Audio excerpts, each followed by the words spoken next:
और अगली खबर उत्तर प्रदेश के कानपुर से, जहां पर एक पत्नी ने जायदाद और पैसों के लिए अपने पति की निर्मम तरीके से हत्या करा दी। इसका खुलासा 25 दिन के बाद हुआ, जब पुलिस ने तफ्सील शुरू की। ये रिपोर्ट देखिए और समझिए कि किस तरह से पैसे के लालच में आकर पत्नी ने अपने पति को खत्म कर दिया।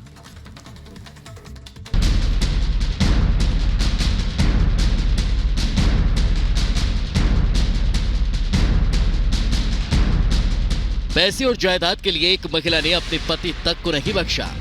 उसने अपने पति की हत्या की ऐसी साजिश रची कि किसी की भी रूह कांप जाए। कानपुर में 4 नवंबर को मॉर्निंग वॉक के दौरान कार से टक्कर मारने के बाद राजेश गौतम नाम के आदमी की मौत हो गई थी। रिपब्लिक मीडिया नेटवर्क की टीम इस वक्त मौजूद है उसी स्पॉट पर जहां पर जो राजेश गौतम है उनकी हत्या की गई थी। दरअसल आपको बता दें, यही वो स्पॉट है जहां पर वो मॉर्निंग वॉक कर रहे थे। इसी रोड पर आपको दिखाएं तो यहीं पर जो गाड़ियां थी, 2 गाड़ियां थी, जिसमें एक से रेकी की जा रही थी और दूसरी इको जो मारुति की गाड़ी थी उससे उनको टक्कर मारी गई।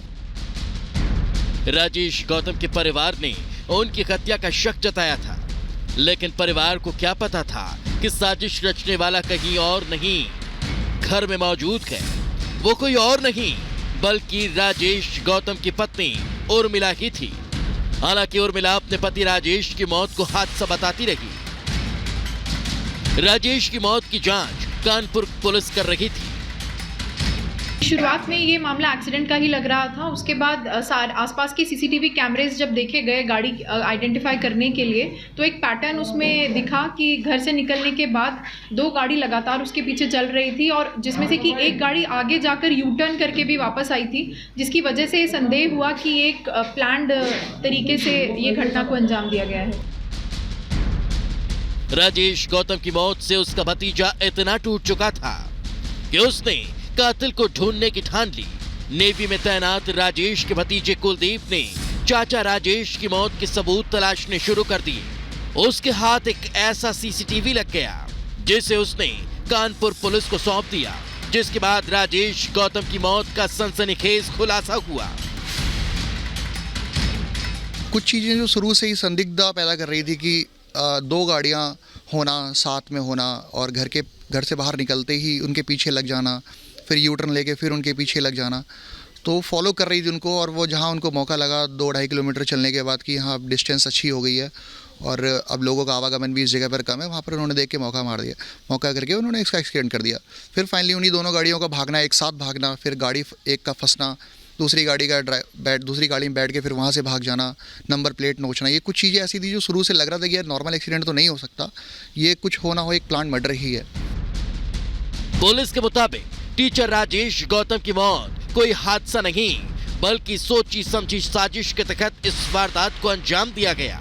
पुलिस के मुताबिक इस वारदात में राजेश की पत्नी उर्मिला उर्फ पिंकी, उर्मिला का प्रेमी शैलेंद्र सोनकर, शैलेंद्र का ममेरा भाई और उसका ड्राइवर शामिल थे। ये सेन पश्चिम पारा क्षेत्र में रोड एक्सीडेंट के रिपोर्टिंग से शुरू होता है और रोड एक्सीडेंट के बाद जब प्लेस ऑफ ऑकरेंस पे हमारे थाना प्रभारी और पुलिस की टीम गई थी, तो वहाँ पे कुछ लोगों ने हमें एक इंडिकेशंस दिए थे कि जो एक्सीडेंट करने वाली गाड़ी है उसका ड्राइवर साथ में चल रही गाड़ी में जाकर दौड़कर बैठ करके निकल गया। तो this was very important information. Police ने बताया आरोपी उर्मिला के अवैध संबंध भी थे और उसने अपने पति की मौत सिर्फ अपने अवैध संबंध बरकरार रखने के लिए ही नहीं की बल्कि पैसे के लालच के लिए की। पुलिस के मुताबिक 20 करोड़ की प्रॉपर्टी और 3 करोड़ की बीमा पॉलिसी के लिए भी उर्मिला ने अपने पति राजेश गौतम की हत्या की साजिश रची। 3 लोगों का नाम प्रकाश में आया, जिसमें कि एक उनकी पत्नी है उर्मिला गौतम, एक शैलेंद्र सोनकर जो कि उर्मिला गौतम के प्रेमी हैं, और उन्होंने 2 ड्राइवर हायर किए थे, जिसका कि एक का नाम है सुमित कठेरिया और दूसरे का नाम है विकास सोनकर। इन लोगों ने मिलकर इस हत्या के षड्यंत्र को अंजाम दिया और राजेश गौतम की गाड़ी से टक्कर मारकर हत्या कर दी और उसको एक्सीडेंट का रूप दे दिया। इस पूरी घटना में 4 अभियुक्त शामिल हैं, जिसमें से कि 3 गिरफ्तार आज सेन पश्चिम पारा पुलिस और साउथ जोन की सर्विलांस टीम ने कर लिए हैं। पुलिस ने इस मामले में आरोपी उर्मिला उर्फ पिंकी को अपने पति राजेश गौतम की हत्या के आरोप में गिरफ्तार कर लिया।